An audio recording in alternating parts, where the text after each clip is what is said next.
Is it time to stop sending women to prison is the next question that we're going to be asking. I would love your calls on this. 0207 862 2222 is the number. Now, the Justice Secretary, Shabana Mahmood, has revealed plans to cut the number of women in prisons by 2/3. She has said it's her ultimate aim, ultimate goal rather, to eventually shut female prisons completely. Women's prisons are hurting mothers and they are breaking homes. With only a few women's prisons dotted across the country, women are often held far from their families. For women, prison isn't working. Jemma, what do you say to that? For women, prisons aren't working. Well, there's a lot of evidence to support what she's saying, and every day is a learning day on this show. You know, it is, so yes. Looking at the briefs, because of course, can we just make it clear? I'm sure we agree. If you're a violent female murderer or you've done something absolutely despicable, you know, go to prison, wherever that may be. To protect society. Of course, absolutely, because those crimes are equally abhorrent, whoever commits them.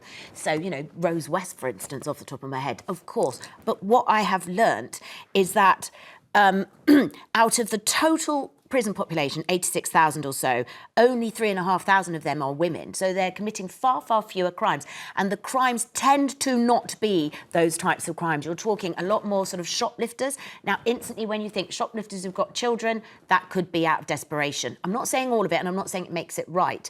But when you think that these women are separated, often giving birth in prison or being separated from their children, if there is a better way, and they're not saying let them get off scot-free, they're saying use electronic tags, do community service, you know, monitor them very vigorously. But ultimately, they have to solve this problem that our prisons are fit to bursting, and they have to, another reason they're probably going to have to raise taxes, build more prisons, frankly.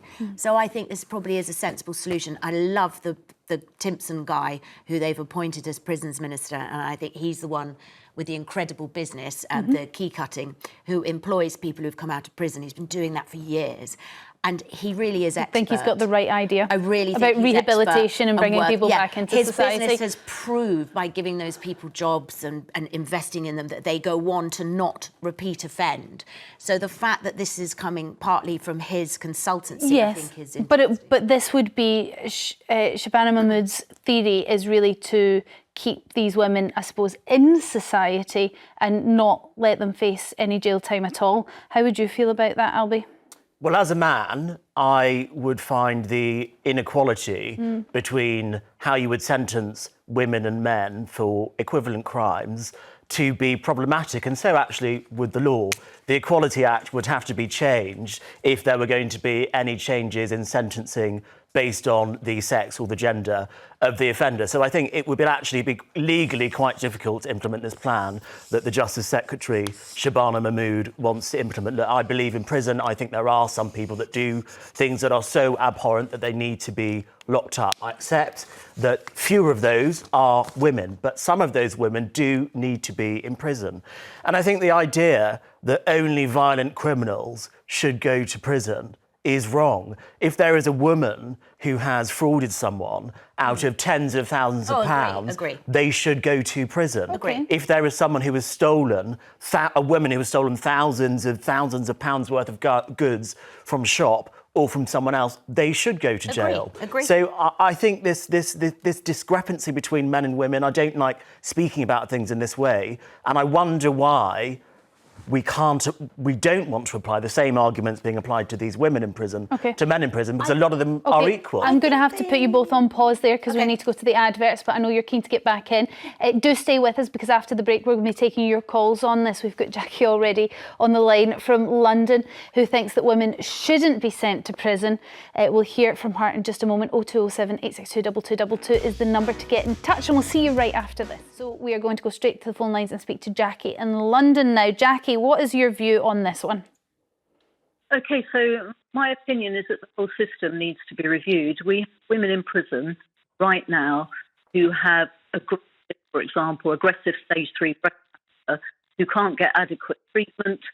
They are being denied by the court. It's all very well Miss Mahmood, you know, saying all the things that she says, but one of her own constituents is in prison with aggressive stage 3 breast cancer and has been ignored by her. We've emailed from the View magazine for and by women in the justice system and been ignored. There's 5 current cancer patients in there not being able to get adequate healthcare and treatment. This poor lady that I spoke about has been in hospital for 3 months, chained like a dog Jackie, to bar. I hear your concerns, slightly different concerns to what we're debating, but I suppose the hope would be that these individuals would be part of the 2/3 of women in prison that would be released if the Justice Secretary got her way. Well, this woman is actually legally innocent. She's remanded. So Right. she hasn't actually been convicted. And women in general, statistically, are being sent to prison for minor things that men don't get sent to prison for. So there's a disparity there. But like, what do you mean? Trial. Just the minor things. I mean, this woman I'm talking about, for example, is actually a domestic violence victim, and her perpetrator has not actually been investigated, and she's remanded on false Okay, Jackie, allegations. hold on. I don't want to get into any specific cases because I don't have enough information about the case that you are talking about. However, you have come into a wider issue here, and one of the criticisms against putting so many women, when I say so many, a fraction of those into prisons, is that there tends to be a higher proportion of women in prison that are vulnerable. They've been, domestic abuse survivors, those sorts of things. Does that make you feel any differently about it, Albie? No, because it wouldn't make me feel any differently if a man was also in prison and they were a vulnerable person. And a lot of people who end up in prison are actually vulnerable people. Mm-hmm. They are adults who were children in the care system, for example. There are people who have been groomed by gangs to become violent criminals on the male side of things. So a lot of people, whether or not they are men or women, are vulnerable who are in prison. And I think if we start altering justice because we feel sorry for people, that puts us in quite a dangerous position. I think you made a really valid point about the Equality Act earlier, so I suspect that if they are trying to implement this, you're right, men would have to get similar sentences. They would have to do that across the board. So I do wonder whether the Equality Act becomes very interesting when we really think, are women and men equal in society? And I say that from the view of, I think half the women that go into prison have children already. Women tend to, in society, take more of the domestic burden. Therefore, the impact on their children will be more severe. Do you accept that, Albie? I think that's a very important point. I think there's something like 17,000 children who are impacted by the women who are in prison because the women are the primary caregivers and those children might go into care and then go on to become criminals themselves. So it's all a system that feeds into the problem, but ultimately I do think we've got to be treating men and women as equal. That is what I was brought up as thinking was right, and that's how I think we should move forward. Jackie, we haven't missed your point though. You're more on you would like the Justice Secretary to focus on the medical care of the women that are remanded or waiting to get their case heard. Jackie, thank you very much for your call. Ian from Wolverhampton, what's your view on this one? Should we stop locking up non-violent women? Good morning to all of you. It actually infuriated me. If you look back in history, women fought hammer and tong for equality. Yeah, they wanted to be like men. Yeah. They wanted to be treated like men. And as soon as they get into trouble and get sent to custody, oh, I'm a woman, you can't do that to me. Okay, Ian, I'll try and ignore the impression and move on from there. But, Ian, my sort of facetious point of we've fought all this time for equality and still haven't got there kind of is important here, because the point that I made to Albie is that although we fight for equality and although we're in the workplace and although most couples have two parents both working in order to pay the bills, the woman still takes on the majority of the domestic responsibilities, and most of that is caregiving to older parents and young children, and therefore the absence of them being them being taken away from their home will have a bigger impact on society than a man. Sorry to interject, but the law has changed. The law has changed now. There is no such thing as, in divorce, a woman getting full custody. It doesn't happen anymore. We're not talking about that, Ian. We're just talking about the way society is set up, and this has nothing to do with what the law demands. It is just how families are set up. Women tend to, in general, in society, specifically our British society, take on more of the domestic duties. Do women not go to work now and men stay at home and look after? Yeah, they're still taking on the domestic duties. Ian, this is a bit of a broad brushstroke, especially when you're talking about criminality. In 2024, and this was only back in March, it was reported that 50 women have been killed by men in the UK, 3/4 of them in their own homes. How many men have been killed by women? That's far less. Far fewer. less. Like far fewer. So this isn't about us sort of like man-bashing or like, oh, we're weak little women that don't want to face accountability. This is a really serious discussion about the prison system, which actually needs an overhaul, as Albie said. Correct, for men as well, for anybody who's vulnerable. But we're looking at facts here, Ian. And the fact of the matter, the vast majority of violent, despicable crimes, 85... how many? What's the percentage of men who've committed crimes? 85,000 versus 3,500 women. So perhaps there is a difference going on.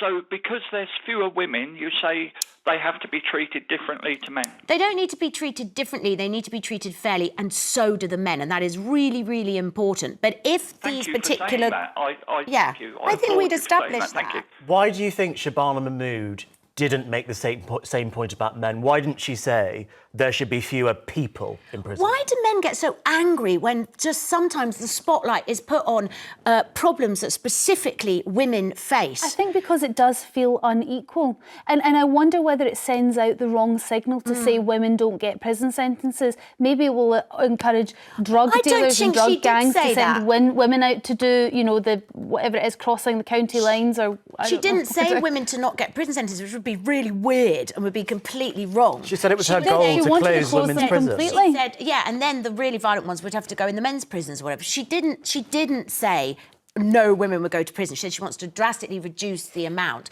And I think, overall, I've got to say the one thing, as loads I absolutely think Labour have got wrong, but in terms of what they're doing, looking at the prison system as a whole, for everybody, I think it's sounding very constructive. Okay. And they're working on it, and I think it sounds good. Janet from London, how do you feel about closing women's prisons? Hi, good morning, everyone. I used to teach at Holloway Prison in North London, which was a women's prison. And I met some amazing women there. So I've met women who were really determined to turn their lives around. I met some amazing women when I was teaching there. But also, there were people who just did not take responsibilities. I met this really lovely, sweet woman. She was one of my students. She was very sweet. She was very shy. And one day, she disclosed that the reason why she was in prison is that she'd been caught driving without a license for the 4th time. Mm. And her barrister said to her, the judge is making an example of you. That's why you've been sent to prison. Now, she could have killed someone, right? She wasn't violent in any way, but she could have killed someone. She's driving without a license. But Janet, do you think, Janet, do you think that individual had to be in prison? Do you think she could have been at home on house arrest with the law saying she can never go in, she can never drive a vehicle, even if she gets a license? She is just banned from driving completely now. Well, she was already banned from driving, and she got caught 4 times after she was banned from driving. Yeah. So when you look at individual... I do think some people, unfortunately, need to be in prison. A lot of the people who were in prison when I was teaching there were supporting their drug habits or their partner's drug habits for petty crime. And I don't... I wonder, though, when we look at that and we think, OK, they're equal crimes, you know, men stealing things from shops and women stealing things from shops. But if we look at the impact that putting both of those individuals have on society into prison, maybe we do need to look at reducing the sentences for women because they have a higher impact on society, on the children and other people. Well, some of the women that I taught did not want to take responsibility for their own actions that put them in prison in the first place. And I think if there were some kind of program, either in prison or out of prison, where people were encouraged to look at their own behavior and have an awareness about their behavior and why they'd been arrested in the first place, maybe then that would be a reason to start closing women's prisons. But I do believe there's some women who need to be in prison. As one of your panelists said, people who've been involved with violent crime mostly are men, but there are also women involved with violent crime. There was a woman who sat by and allowed her partner to torture her child to death. Now, That's a difficult one. To me, Yeah. I think she belongs in prison. Janet, You know, Agree. for the benefit of society. Yeah. thank you very Agree. much for your call and in being so explicit about that, of the types of characters that we find in these prisons. Christine in South Ayrshire, what's your thoughts on this? My thoughts are that the person should serve 5 days of their working week supporting their family on the job that they do if they're employed. On the 2 days a week out of the 7 days, there should be correction centres which the person is picked up by bus. They have a meeting point. They pick them up, take them to a detention centre or a correction centre, whatever. I can't think of a word which is suitable. Fine, really. yeah, well, you're making it clear. And what, have lessons on how to be a better member of society, on why what they did had an impact on society, that sort of thing? That's, yes, the impact it has on society. It's not a crimeless crime, if you know what I mean. Christine. And for the 2 days, weekend, their leisure time, for them to be on this course, which is the 2 days. They stop over and they are on a farm Very quickly. or a garden, sort of where there's intensive duties. Okay, very quickly, I have, because I'm about to run out of time in this, and I hear where you're coming from. Why would you not do that for men too? Yes, you can do it for men too. Okay, so that would But be in other completely societies- equal across the board. Where it was appropriate, you would have them still going to work, contributing to society, paying their taxes, being with their families, and then any leisure time they had would have to be spent in a correctional facility. Christine, thank you very much for your call. Thanks for all your calls on this.